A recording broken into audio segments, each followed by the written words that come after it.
Com o abandono de Napoleão Bonaparte no século XIX, em 1814, né, e consequentemente com o fim do período em que ele esteve no poder na França, as nações, né, as várias nações que se envolveram em guerras, em conflitos, muitas delas realizadas pelo próprio Napoleão, articularam-se, né, na capital da Áustria, Viena, com a finalidade de traçar metas, de traçar planos, né, fazendo com que a Europa tomasse um novo rumo a partir daquele momento.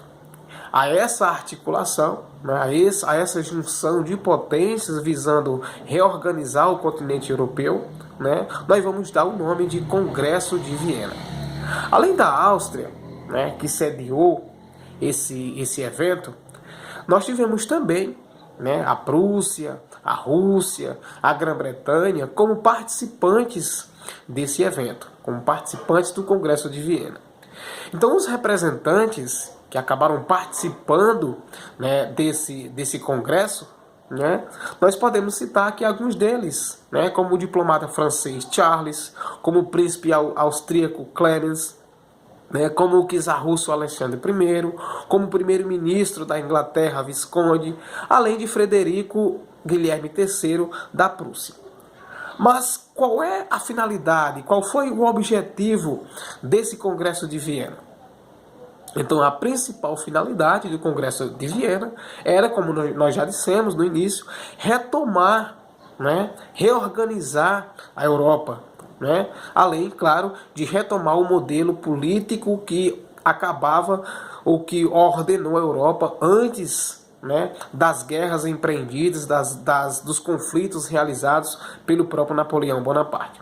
Ou seja, finalizava-se, né, objetivava-se com isso, então, retomar as antigas estruturas do antigo regime, com, claro, repreensão às ideias liberais, com repreensão às manifestações revolucionárias, das quais a própria França foi o principal cavalo, né, dessa batalha, foi o principal motor dessa batalha.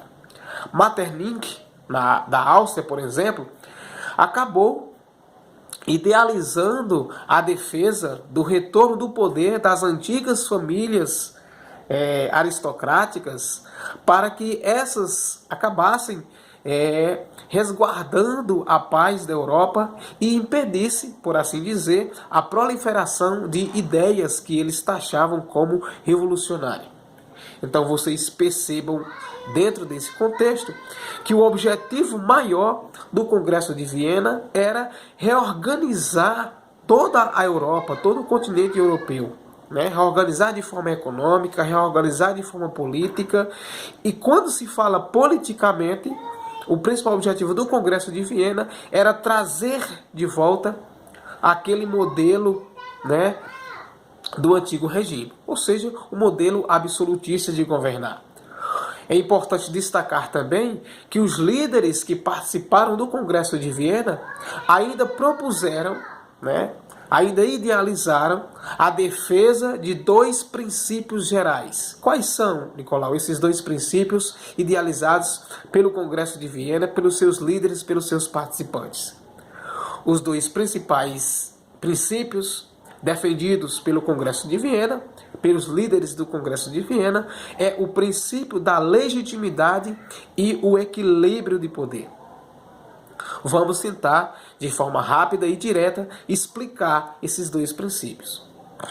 O princípio da legitimidade, né, determinava que as dinastias, ou seja, as famílias reais, que tinham o poder no período anterior, ou seja, antes da chegada de Napoleão Bonaparte, né, determinava que essas famílias, que essas dinastias que tinham poder no período antes de Napoleão, né, no período anterior ao processo revolucionário da França, deveriam, portanto, reassumir seus tronos e territórios. Mais uma vez, os líderes do Congresso de Viena acabaram defendendo dois princípios gerais: o princípio da legitimidade e o princípio do equilíbrio de poder. O primeiro nós já destacamos aqui o que significava.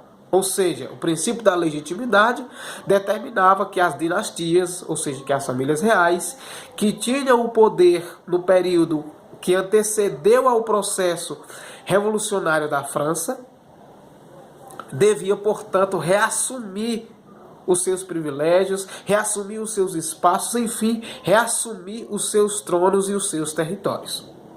O princípio do equilíbrio do poder, que era, portanto, o segundo princípio, pregava que as potências que ganharam a guerra contra a França, tinham o direito sobre territórios fora do continente europeu e que poderiam, portanto, permanecer com aqueles, com aqueles que já pertenciam, por merecimento, pela participação na luta contra Napoleão Bonaparte. Mais uma vez, o princípio do equilíbrio de poder pregava que as potências que ganharam a guerra contra a França teriam o direito sobre territórios fora do continente europeu e que poderiam, com essa ideia, permanecer com aqueles que eles já tinham o direito por merecimento, ou seja, por terem vencido a França na luta, por terem vencido na luta contra Napoleão Bonaparte. Entre os países que se articularam no Congresso de Viena, a Inglaterra foi, portanto, a que mais se beneficiou a longo prazo. Por quê? Porque ela garantiu a hegemonia, ou seja, garantiu todo o domínio militar e comercial nos oceanos, além, claro, de ter uma grande influência política, além de ter uma grande influência econômica no continente europeu. Perfeito até aí? Então nós já trabalhamos o Congresso de Viena, como foi que se deu, nós trabalhamos os principais objetivos do Congresso de Viena e trabalhamos também até aqui dois princípios que eles defendiam, o da legitimidade do poder e do equilíbrio de poder. Tá bom? E vimos, portanto, que a Inglaterra acabou sendo a maior beneficiada com esses objetivos, porque ela, porque a Inglaterra tinha, nesse sentido, uma grande influência política e uma grande influência econômica. No entanto, é preciso que a gente coloque aqui que esse retorno à antiga ordem política, a volta do absolutismo, que essa antiga ordem que caracterizou as propostas das potências vencedoras, também acabava implicando uma redefinição no mapa geopolítico da Europa, que havia, portanto, sido profundamente afetado na época de Napoleão Bonaparte. Para tanto, o czar russo, Alexandre I, propôs, nesse sentido, a criação de uma aliança. Como é que seria formada essa aliança que foi proposta pelo czar Alexandre I da Rússia? Essa aliança era formada, portanto, pela própria Rússia, pela Prússia e pela Áustria. Uma ideia que acabou passando para a história como uma Santa Aliança, que ficou conhecida como Santa Aliança e tinha a finalidade, portanto, de garantir a hegemonia, o controle desses três países. Mais uma vez, a Rússia, a Prússia e a Áustria, que acabaram formando essa Santa Aliança. Tá bom? Então esses três países tinha como objetivo combater focos de revolucionárias que acabaram combater focos de revoluções impulsionadas por esses ideais de liberdade, por esses ideais liberais. O primeiro artigo da Santa Aliança, tinha, portanto, essa finalidade. O artigo 1º, que eu peço licença para a gente fazer uma leitura aqui e encerrar essa discussão, encerrar esse primeiro momento de discussão, o primeiro artigo dessa Santa Aliança dizia assim: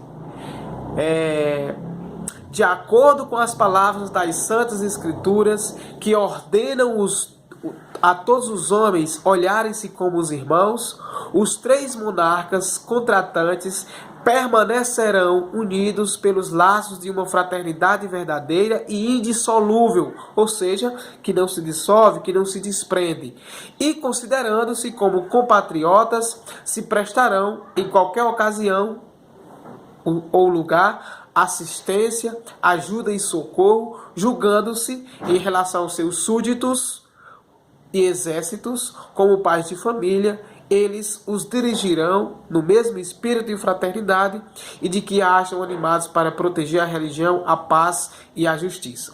Isso está, portanto, escrito no artigo 1º da Santa Aliança, no Tratado da Santa Aliança, que foi traduzido por Luiz Arnott, né, do Departamento de História da Universidade Federal de Minas Gerais. Então perceba, né, que o principal objetivo do Congresso de Viena era, portanto, reordenar o continente europeu, né, de forma que os países participantes tivessem todo um controle, né, reorganizando politicamente como volta do absolutismo, né, e principalmente conter todos os focos, todos aqueles ideais que pregavam liberdade, que pregavam igualdade e fraternidade, né? Então teria que se, portanto, destruir todos aqueles focos que lembrassem a França revolucionária, todos aqueles focos que lembrassem a França do processo revolucionário da Revolução Francesa. Tá bom? Então, o Congresso de Viena foi um congresso, né, que acabou sendo idealizado e surgido após o fim da era de Napoleão Bonaparte, né, na França. Perfeito? Compreendam mais sobre esse Congresso de Viena, estudem, ampliem os seus conhecimentos, né, e espero que vocês tenham compreendido essa discussão.